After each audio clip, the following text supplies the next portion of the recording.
Olá pessoal, tudo certo? O vídeo de hoje é um pouco diferente, porque eu vou falar sobre a minha experiência real usando um PlayStation 5 depois de anos, sendo praticamente 100% PC Gamer.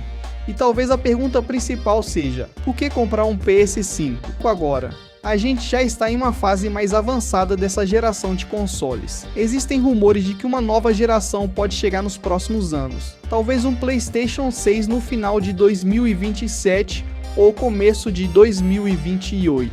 Além disso, os valores dos consoles atualmente estão mais altos comparado com o ano passado. Então, estando praticamente no final da geração, o que me fez decidir comprar um PS5? É isso que eu vou comentar nesse vídeo. Eu, como PC Gamer, acostumado a jogar praticamente tudo em 4K ou 2K com os melhores gráficos e buscando altas taxas de quadros. Qual foi a minha impressão jogando no console? Então, antes de entrar na experiência jogando e no que eu achei do console, vou fazer um unboxing bem rápido. Eu sei que hoje em dia já tem muita gente que já viu o PS5 sendo mostrado em vídeo, então não vou me alongar muito nessa parte. Mas como é a primeira vez que eu trago um PS5 aqui para o canal, vou mostrar rapidamente o que vem nessa versão.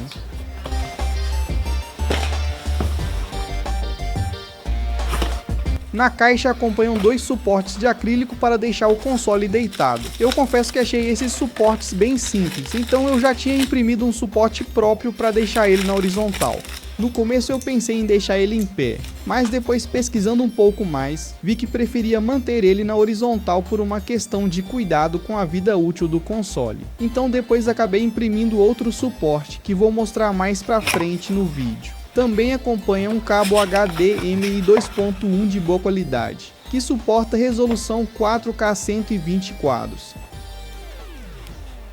Um cabo USB-C para carregamento do controle. E o próprio controle DualSense. Falando no controle, eu percebi uma pequena mudança em relação aos meus controles antigos. Eu tenho dois controles DualSense que comprei há uns 4 anos, e notei uma diferença no acabamento do plástico.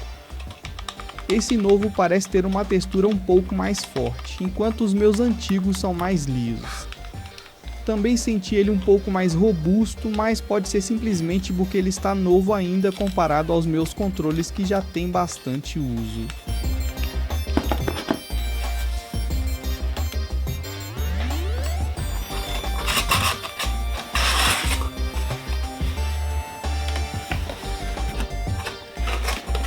No meu bundle também acompanham dois jogos físicos, Astro Bot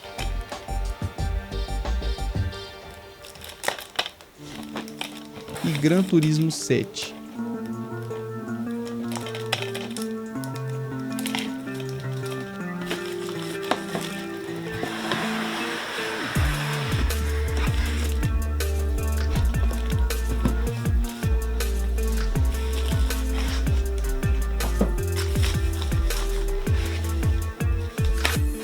Além disso, temos o manual, que provavelmente quase ninguém vai ler.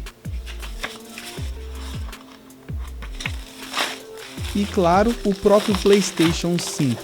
Essa minha versão é a de 1 TB de armazenamento, diferente das primeiras versões que vinham com 825 GB de armazenamento disponível. Também é a versão que já acompanha o leitor de disco embutido, apesar de eu achar o modelo sem leitor um pouco mais bonito visualmente, principalmente pelo design mais limpo. E falando em design, uma das maiores mudanças dessa revisão está no acabamento do console. Agora ele é totalmente em plástico fosco. A parte preta não tem mais aquele acabamento black piano que arranhava com muita facilidade só de encostar. E a parte branca também segue com acabamento fosco. Eu gostei bastante dessa mudança, porque além de parecer mais resistente, o visual todo fosco deixa o console com uma aparência mais elegante. Mas quero saber de vocês, o que vocês acharam desse novo acabamento do PS5? E esse é o suporte que eu imprimi na impressora 3D, também para deixar o console na horizontal. A diferença é que com esse suporte ele fica um pouco mais elevado, permitindo uma circulação de ar um pouco melhor na parte de baixo do console.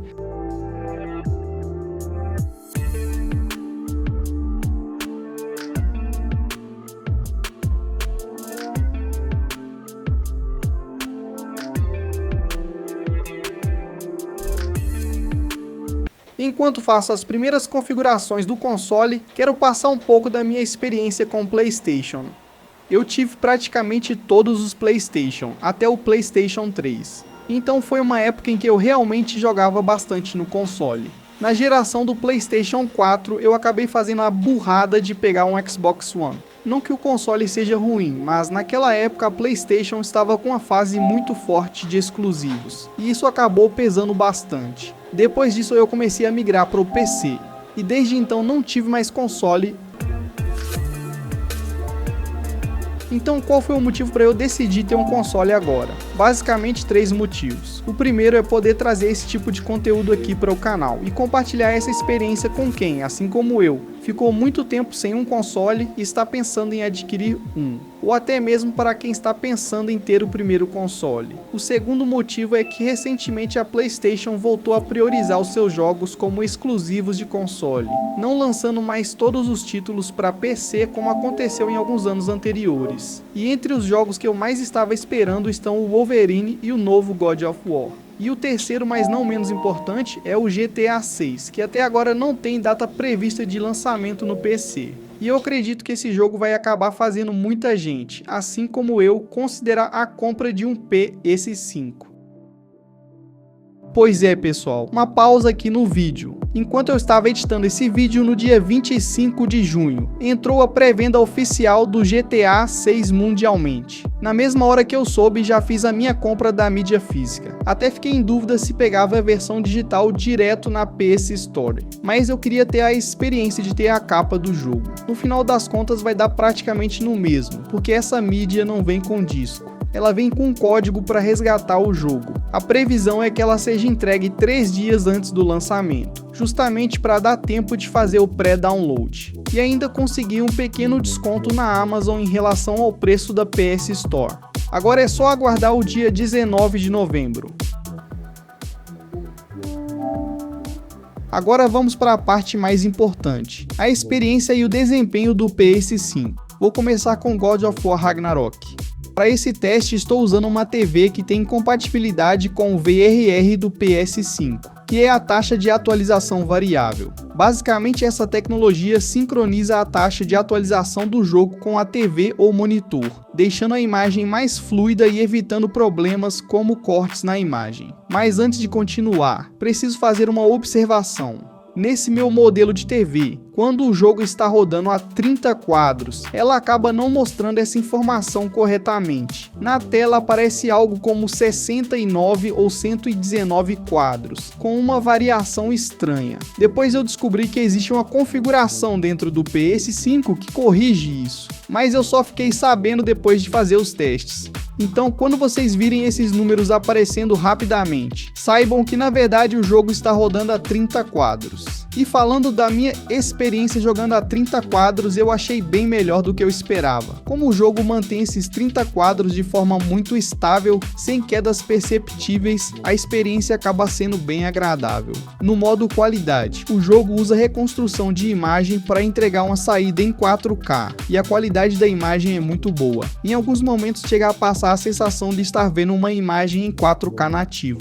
Agora mudando para o modo desempenho, ele não abre mão dos gráficos nesse jogo. A principal diferença é que ele reduz a resolução interna, saindo de uma qualidade próxima ao 4K para algo próximo de 2K. Mas considerando que estou jogando em uma tela de 55 polegadas aqui no estúdio, a diferença não incomodou. E uma coisa que me surpreendeu foi o desempenho. Eu imaginava que esse modo rodaria a 60 quadros, mas ele vai além disso, ficando na faixa de 85 a 90 quadros.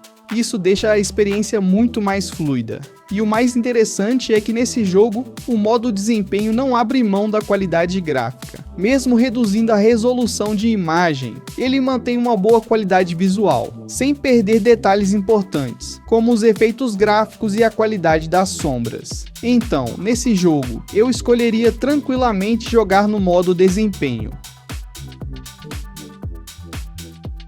No The Last of Us, as configurações são bem parecidas com as do God of War.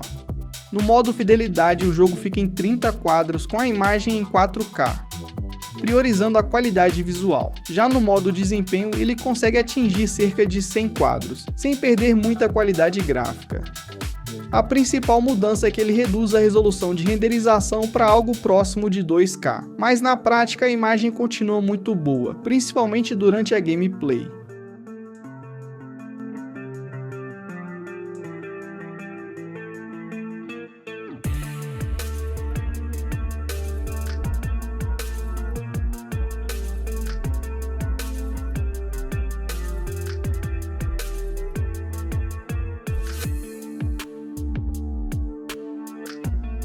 No Spider-Man 2, as configurações funcionam de uma forma um pouco diferente. Aqui existe um downgrade gráfico, dependendo do modo escolhido. No modo Fidelidade, o jogo roda em 4K 30 quadros, mantendo todos os efeitos de Ray Tracing, a qualidade das sombras, uma maior densidade de pedestres e veículos, além de mais detalhes em elementos como os cabelos e outros efeitos mais sutis.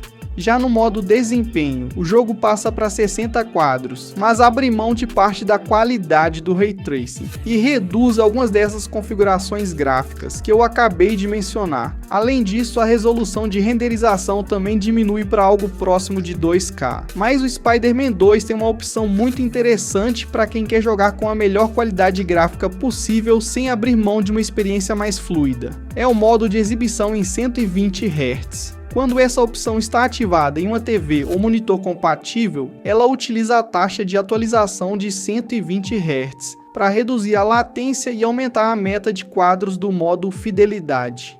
Na prática, o jogo deixa de rodar a 30 quadros e passa para 40 quadros, mantendo a mesma qualidade gráfica e a mesma resolução de imagem. E se o VRR também estiver habilitado, essa taxa de quadros pode aumentar ainda mais, dependendo da cena do jogo. Na minha opinião, essa acaba sendo a melhor opção para quem quer priorizar a qualidade gráfica, sem ficar limitado aos 30 quadros. Já no modo Desempenho, durante os meus testes, o jogo variou entre 65 e 70 quadros em áreas de mundo aberto. Em ambientes fechados, essa taxa pode subir um pouco mais, mas como já era esperado, isso acontece reduzindo a resolução de renderização para algo próximo de 2K e abrindo mão de parte da qualidade gráfica.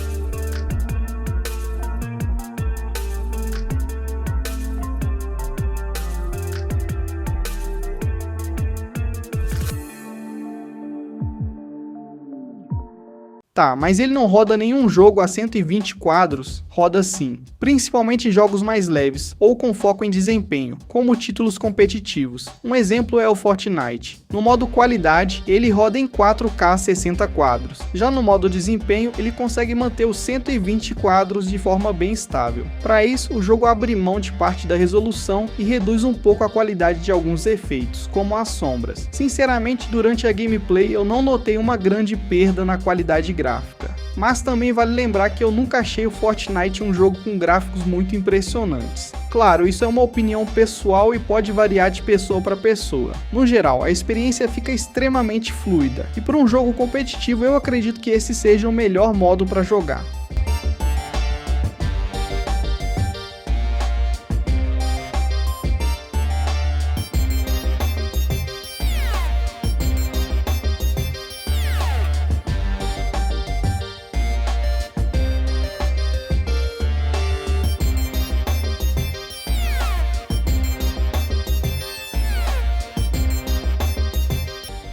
Então, concluindo aqui a minha experiência com o PS5. Eu gostei bastante da experiência como console. E quando eu digo experiência, não estou falando apenas dos gráficos ou do desempenho, mas principalmente da facilidade de usar. Tudo é muito rápido, os downloads são rápidos, a instalação dos jogos também, e os próprios jogos costumam ocupar um pouco menos de espaço do que no PC. Isso acontece porque no console existe apenas um hardware para otimizar. Já no PC os desenvolvedores precisam dar suporte para inúmeras configurações diferentes, desde computadores de entrada até máquinas de alto desempenho. Outra coisa que me chamou bastante atenção foi a praticidade. No PC, quando eu sento para jogar, muitas vezes acabo me distraindo. Como associo o computador ao trabalho, sempre aparece alguma coisa para resolver, um e-mail para responder, algum projeto pendente ou alguma tarefa que eu lembro de fazer. No PS5 isso simplesmente não acontece. Eu ligo o console e vou direto jogar, e ele cumpre muito bem essa proposta. A interface também é muito bonita, rápida e intuitiva. Claro que nem tudo são flores. Uma coisa que eu já percebi é que para aproveitar bem o ecossistema do PlayStation, você praticamente acaba sendo incentivado a fazer uma assinatura da PlayStation Plus. Os jogos, principalmente os lançamentos AAA, são bem caros, normalmente ficando na faixa de R$ 299 a R$ 400. Com a assinatura você passa a ter acesso a um catálogo bem interessante de jogos, mas isso também representa um custo mensal que precisa entrar na conta. Obviamente alguns jogos você ainda vai querer comprar separadamente, principalmente aqueles que pretende ter na coleção. Outra percepção que eu tive em relação a PS Plus é que de certa forma parece que ainda estamos presos na geração passada.